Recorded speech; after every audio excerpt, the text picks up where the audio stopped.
नमस्कार दोस्तों, स्वागत है आप सभी का हमारे YouTube चैनल पर। तो आज हम बात करेंगे डीएलएड प्रथम सेमेस्टर 2025 संस्कृत का टेस्ट पेपर 2 मई 2025। जी हाँ दोस्तों, आज की तारीख का नया टेस्ट पेपर है। जो बच्चे टेस्ट पेपर सॉल्व नहीं कर रहे, याद रखिएगा, जब आप लाइव एग्जाम में बैठेंगे 1 घंटे के पेपर में आपके समझ में नहीं आएगा, क्वेश्चन आपके सर के ऊपर से निकल जाएगा और आप कहेंगे सर हमारी बैक लग गई। याद रखिएगा, डीएलएड में हर साल 50,000 से ज्यादा बच्चे फेल होते हैं, ठीक है। और वो बच्चे भी फेल हो जाते हैं जो बच्चे बहुत ही ब्रिलियंट होते हैं। डीएलएड में पहली बात आपको पता है कि मेरिट बेस एडमिशन होता है, तो कमजोर बच्चे आते ही नहीं है। तो बैक क्यों लगती है, ये सोचिए जरा। 1 घंटे का समय मिलेगा, 25 नंबर का क्वेश्चन पेपर है, 12 नंबर पासिंग मार्क है। चलिए देखते हैं। पहला क्वेश्चन, संस्कृत में मेज के लिए कौन सा शब्द प्रयुक्त होता है। अब आपके सामने 4 विकल्प है, बताइए जल्दी से। जो आसनम होता है दोस्तों, इसका मतलब क्या हुआ, आसनम, ये दोस्तों बैठने की जगह होती है। पात्रम का मतलब क्या हुआ, ये होता है बर्तन। शाखा का मतलब दोस्तों टहनी, टहनी होता है ना पेड़ों। उत्पीठिका, इसका मतलब दोस्तों होता है मेज या ऊंचे आसन के लिए किया जाता है, ठीक है। तो ये दोस्तों हो जाएगा मेज। 1 नंबर दीजिए, सही बताया आपने। तो कुत्ता का संस्कृत पर्याय क्या होगा, अब बताइए, आपके सामने 4 विकल्प हैं। आसो मतलब घोड़ा, गज मतलब हाथी, घोड़ा हो गया, हाथी हो गया, स्वान मतलब कुत्ता, ये वाला सही होगा। कपोतर मतलब क्या होता है, कबूतर। सबके अर्थ आपको बता रहे हैं, एक ही क्वेश्चन में 4 क्वेश्चन कवर हो गए ना। कभी अश्व पूछ सकता है, कभी गजा पूछ सकता है, कभी स्वान, कभी कपोतर, ठीक है। संस्कृत में चिड़िया को क्या बोलते हैं, मयूरा किसको बोलते हैं, मोर को बोलते हैं। काका मतलब कौआ, चटका मतलब चिड़िया, वृषभ मतलब बैल। हमसे पूछा क्या गया था, चिड़िया। चटका बोल दीजिए, 1 नंबर ले जाइए। और ये छोटी चिड़िया के लिए प्रयुक्त होता है, याद रखिएगा ना। बालका शब्द का लिंग और वचन क्या होगा, बताइए, जल्दी से सोचिए आप लोग। तो बहुत ही कठिन क्वेश्चन नहीं है, इसका सही आंसर होगा पुल्लिंग और एक वचन। बालक शब्द के अंत में अ आ रहा, ठीक है, अ आता है, जो पुल्लिंग एक वचन का रूप है।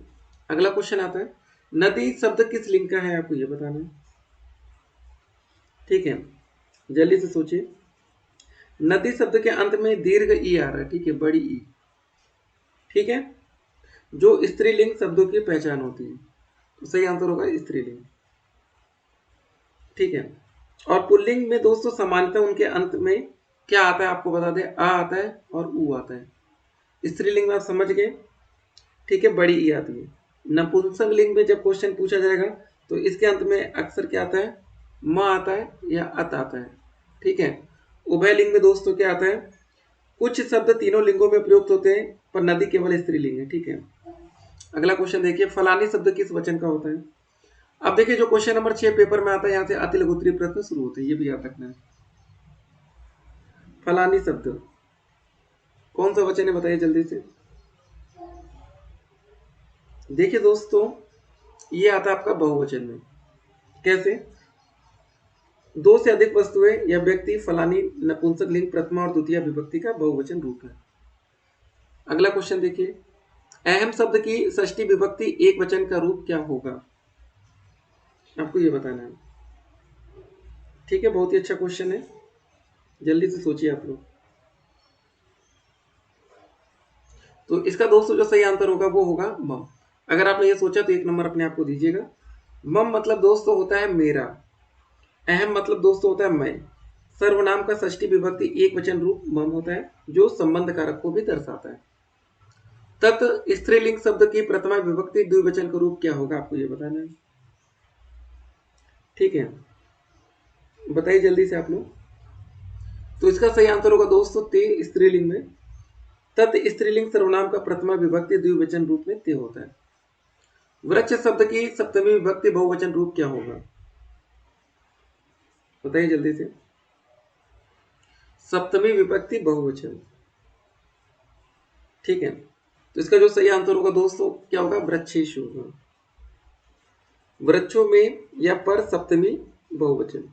तो दोस्तों ये सब बातें आपको ध्यान रखना पड़ेगा। जो पहला वृक्षेड़ लिखा है ये तृतीय एक वचन का रूप है। वृक्षडाम जो दोस्तों लिखा है ये षष्ठी बहुवचन का रूप है।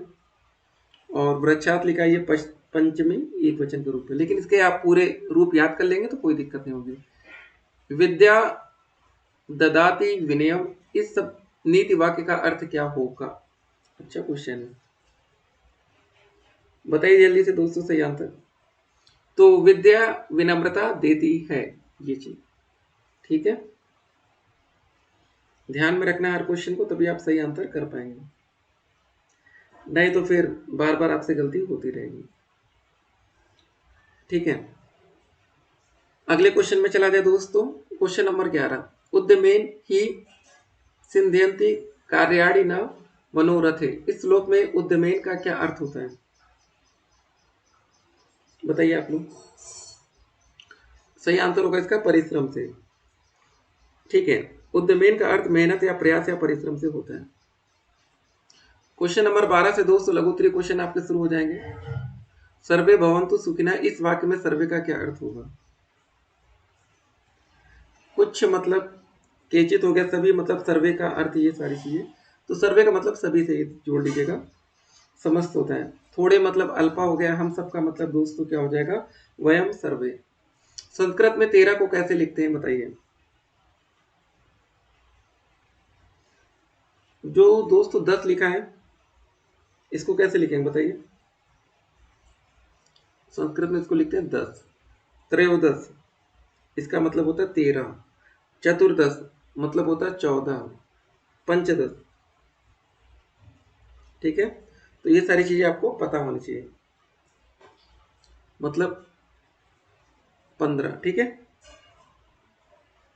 15 हो गया, 14 हो गया, तो हमें 13 वाला बताना था ना। ये खा विकल्प एकदम सही आंसर होगा। अगला क्वेश्चन आता है, अंक 9 के लिए संस्कृत शब्द क्या होगा? 4 विकल्प आपके सामने है। 9 का मतलब ये हो जाएगा नव, ठीक है ना। अगले क्वेश्चन में, संस्कृत संख्या अष्टादश का अर्थ क्या होता है? बताइए। अष्टादश का अर्थ होता है 18, ठीक है, ये ध्यान में रखिएगा। 16 को बोलते हैं दोस्तों षोडश, 17 को बोलते हैं सप्तदश, 19 को बोलते हैं दोस्तों नवदश, आप कहिए इसको, या एकोनविंशति कहिए।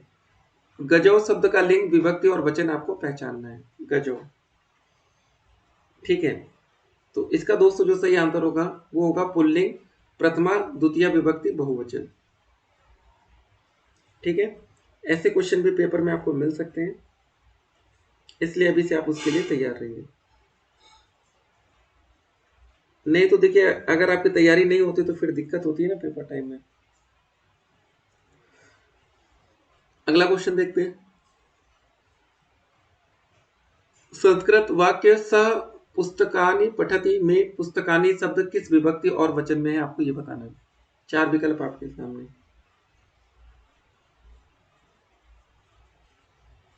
ठीक है, तो सही आंसर होगा दोस्तों द्वितीय विभक्ति बहुवचन। तो ऐसे क्वेश्चन फंसेंगे आप में।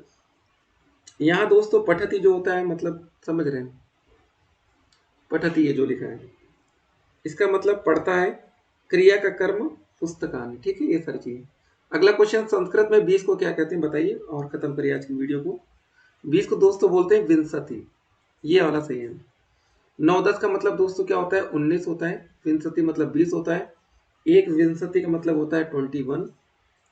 द्वि 10 का मतलब होता है 12। सारी चीजें याद है। चलिए 2 नंबर यहाँ पर दीजिएगा, 2 नंबर यहाँ पर दे दीजिएगा, 2 नंबर यहाँ भी दीजिएगा, 2 नंबर यहाँ भी दीजिएगा, 2 नंबर 14 में भी, 2 नंबर 13 में भी, 2 नंबर 12 में, और इससे पहले वाले क्वेश्चन में एक एक नंबर दीजिएगा। ठीक है, अब नंबर अपने कैलकुलेट करिए, जल्दी से बताइए कमेंट करके कि कितने नंबर आपके आ रहे हैं। अब दोस्तों हमारा जो कोर्स लेंगे उसको अच्छे से पढ़ेंगे, उसके बाद इस पेपर में 25 में 25 तक आप पहुंचेंगे। अभी आपको लग रहा होगा यार कि हम 25 के करीब नहीं पहुंच पाए, कहाँ हमसे गलती हो रही है, तो वो गलती को आपको खत्म करना होगा। चलिए दोस्तों, मिलते हैं एक और वीडियो में। व्हाट्सएप नंबर हमारा आपको वीडियो में मिल गया होगा। ऑल द बेस्ट, फिर मिलते हैं।